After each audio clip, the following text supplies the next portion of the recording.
BoxingVoice.com live here with Anthony Peterson, here to get his prediction on Lucas Matthysse versus Lamont Peterson.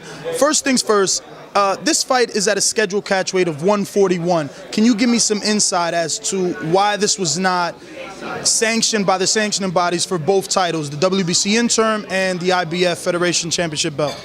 I really don't have full knowledge of why they didn't fight for the, for the belt, the IBF belt, but I do know this. Once Lucas Matthysse feel those body shots and feels though he can't hurt and move my brother the way he's been moving these other opponents, it's going to be a long, troublesome night.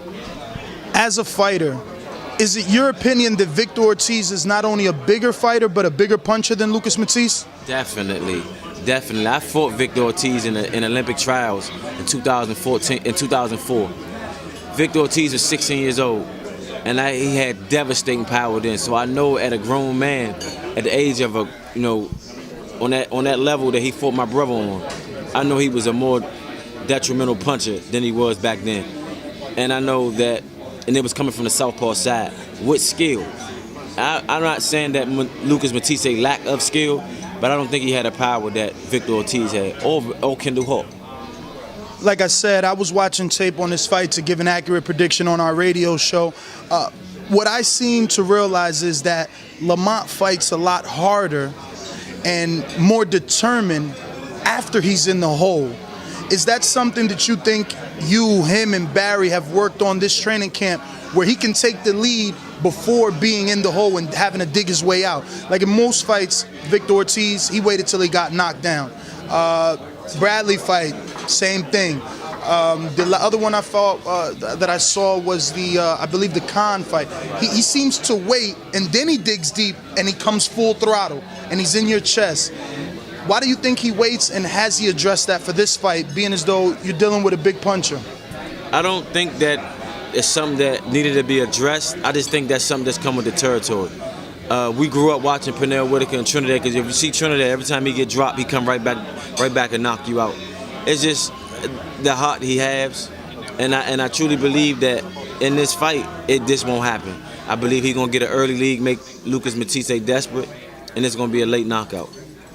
Now, Zab Judah had some success. Another fight that I watched last night, he negated a lot of what Matthysse did in the first couple of rounds, but Matthysse ignored the head and went for the body, I'll say the first 5 rounds, to slow Zab down, which eventually he did.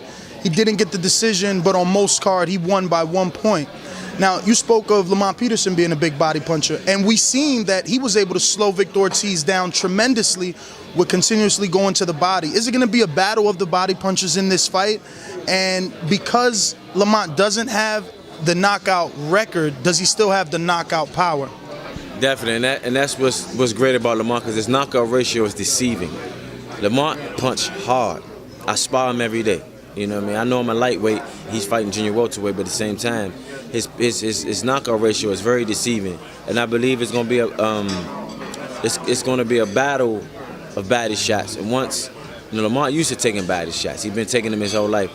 I've never seen Lucas Matthysse, nobody go to his body as vicious as Lamont gonna go to his body come Saturday night. My last question would be, is there gonna be any excuses after the fight?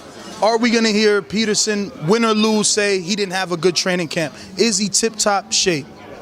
He in tip-top shape, and has it ever been an excuse for the Peterson camp? Never. We took our L's, we took our losses like a man. If you watched the night when Lamont lost December 12, 2009 to Timothy Bradley, he made no excuse. He said, if I get back in there with any fighter, which he did, any elite fighter, he would definitely come out on top. As the night when I lost to Brandon Rios, I made no excuse. Max Kellerman asked me what happened. Only God and I know that. I lost the fight. I don't know if it was a disqualification. I got knocked out, lost a 12-round decision. Bottom line is, I lost. Simple. So your prediction for Saturday night? 11th round knockout, Peterson. Thank you very much, man. Good luck on your fight.